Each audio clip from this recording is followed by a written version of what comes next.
I'm John McLaughlin with the Iowa Firearms Coalition. Today we'll talk with Senator Joni Ernst on throttling back the ATF.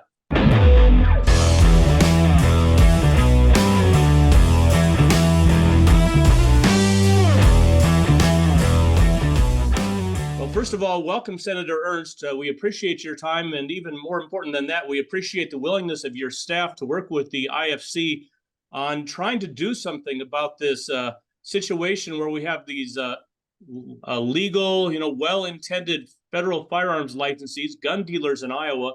The ATF comes in, goes through tens of thousands of records, finds a couple clerical errors where folks are not getting guns that shouldn't have them. But unfortunately, their livelihood, like the Stanley Hunting Center in Warren County, Iowa, is shut down. So you and Senator Grassley have been working, trying to hold back the ATF for years, I know, but tell me specifically about this new firearm bill that you're moving forward. Yes, and thanks so much, John, and for the Iowa Firearms Coalition. This is a really important bill that we're working on, and the issue was raised and brought to us because of some of those constituents in Iowa that had run into these difficulties with the ATF. And what we have found is that in this administration under President Biden, the ATF has taken a very different turn from helping our FFL holders to actually making it much more difficult for those licensed firearm dealers to actually sell guns. So they're putting up additional hurdles. So this issue was brought to us, and there are a number of others in other states too. So we're collaborating with other senators as well. But the Firearm Act that we have brought forward, that we have filed, actually would then stop the ATF from going after those FFL holders who make a minor unintentional clerical error. What the ATF wants to do is strip the licenses away from those that make unintentional errors, and that absolutely should not be happening. So the Firearm Act creates a safe harbor for those that make unintentional errors. So you may not be aware of this. When I left the television weather gig, I am actually a certifying officer for the FAA, so I can train and test pilots. And when I've made a clerical error, they simply call and say, "Hey, John, I think you put in the wrong birth date or something. Can you make a pen and ink correction and send it back?" Now, if I was a gun dealer in Iowa certifying that this person's okay to have a firearm, basically they come in and say, "Yeah, you can appeal, but it's going to cost you, tens of thousands or more dollars." And so many of these local businesses, they're living in fear every day. Like, what if I'm next? What if tomorrow the knock is on the door? So how do you think this will be effective, considering the battle you're up against in the Senate and the House? It is a battle, and going up against this administration is not for the weak at heart. So we will continue pushing on this. We do have a lot of people that really do believe in the Second Amendment and protecting law-abiding citizens and their right to bear arms. What we see, and again, elections do have consequences, is that we are in the minority here in the United States Senate.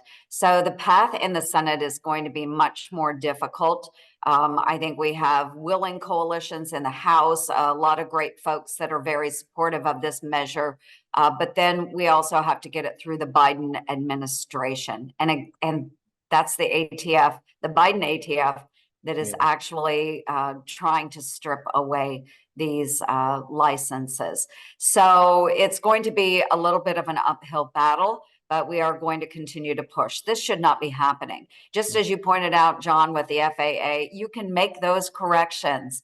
The ATF is making it so difficult now that those FFL holders really do live in fear of losing their licenses and their ability to sell firearms to our law-abiding citizens. Yeah, and just as a personal story, I have two very well-intentioned young men that grew up, and my sons are saying, Dad, we're thinking of maybe getting an FFL. And I'm saying, are you really sure under the current situation in Washington that you want to do this and open yourself up? So here are people that are trying to help people at their schools and churches and such, become, law-abiding, respectful firearms owners, and it's just a hard way to try to do a business now. So let's go briefly backwards just a little bit. You and also Senator Grassley have a history of writing letters to the ATF. For instance, the ATF calling Yes. so many of their administrative staff law enforcement. Do you ever get a response from them, or what has come from some of those letters where you demanded action? Did they ever respond? John, I'm really glad you brought this up, because on this specific issue of minor clerical unintentional errors, we've actually written 2 letters to the ATF on this very issue, have not gotten responses. Thus, we have moved forward with actual bill language.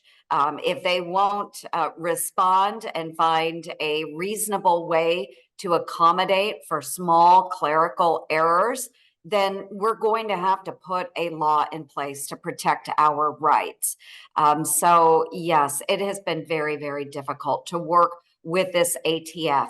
And I will say that it's not just the ATF, it is across the board. All of the departments and agencies in this administration are less than forthcoming. Even to some of my Democratic colleagues that have sent letters, they won't respond. So what is the common citizen supposed to do then if they won't respond to you or Grassley or any of your colleagues? What do we do? I mean, it's almost like we have a 4th branch of government now, which is totally unaccountable.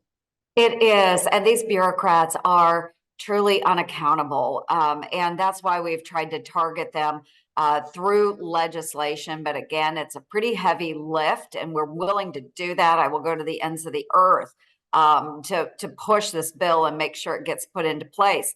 But what can everyday Joe or Jill do back in Iowa? One, they've got to let us know that they're concerned, but then we can start collaborating on ways to engage. Again, elections have consequences, and this is the administration that we need to fight. If we want to correct the deficiencies in the agencies, get new people appointed to head these agencies, then we simply need a new president, and one that will be willing to protect our Second Amendment rights. So I don't know if that was a slip when you said Joe and Jill citizen. Maybe it's time that Joe and Jill become citizens again. Yes. Well, actually, yeah, that was unintentional. But you are right. All right, very good. Well, we appreciate your time, and again, you guys have worked so closely with the IFC the last several months since we've been hearing these stories from the ATF. So we appreciate that, and just stay in the fight, keep moving forward, and be that warrior. Sure will, John, and thanks so much. And if people do have stories or issues with this agency, John, I encourage them, please reach out to us, because the more information we have coming from our constituents, the easier it is to go back and show concrete examples of what these rules, what these regulations are doing to our citizens, and effectively stripping them of their rights. So John, thanks again to you and the Iowa Firearms Coalition. You guys are awesome. We appreciate the work you do. Send those issues our direction, because certainly Senator Grassley and I want to make sure we are fighting on your behalf. Very good. Thank you for joining us today. You bet, John. Thank you.